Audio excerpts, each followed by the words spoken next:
ګرانو ملګرو د راز فل سبحان افیشل د شعري او ادبي اساسینه یو مختصر کلام ستاسو په خدمت کې پیش کوم.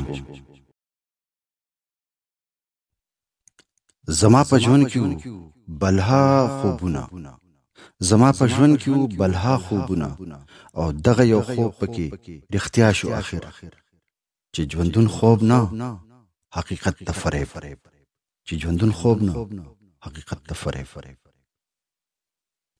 یو دی د جوش په نیلی اس سور کړما، یو دی د جوش په نیلی اس سور کړما، بل دی صحرا کې د زغل شوق راکو، او سفر دی لنډ کړو توان می بیرته اخلي، سفر دی لنډ کړو توان می بیرته اخلي.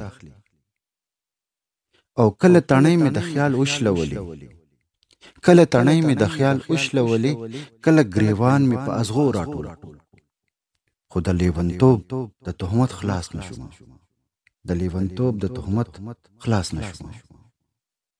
که زری دی په تور پکول کې کېدم، که زری دی په تور پکول کې کېدم، او په توتانو کې سرسری ولم، نو راپځې بشي بایللې ځواني، نو راپځې بشي بایللې ځواني.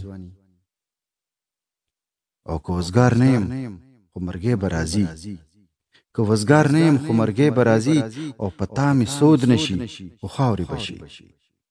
او څومره لازم دی دا سفر او هجرت، څومره لازم دی دا سفر او هجرت. په مونږ د سترګې پرنجو تورې کړې، په مونږ د سترګې پرنجو تورې کړې، بیا دې د مینې په تهمت اخته کړو، او اوس جانان بیا یې د قضا په لوري، اوس جانان بیا یې د قضا په لوري.